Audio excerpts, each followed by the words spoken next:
Per paskutinės kelias dienas praktiškai šioje vietoje buvo priparkuotas, kaip ir šitas prabangus Mercedesas, Rolls Royce'as, Ferrari iš Baltarusijos. Ir ką daryti su tokių prabangių automobilių šeimininkais, kurie nepaiso kelių taisyklių ir kurie galvoja, kad jie turi teisių per daug. Matyt, tankas yra geriausia priemonė.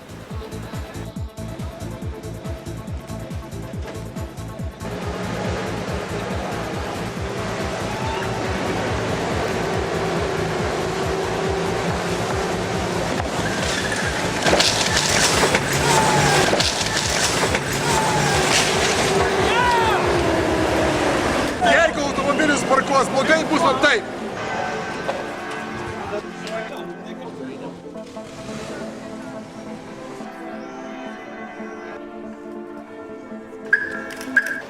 Sveiki, kitą kartą laikykitės kelių taisyklių.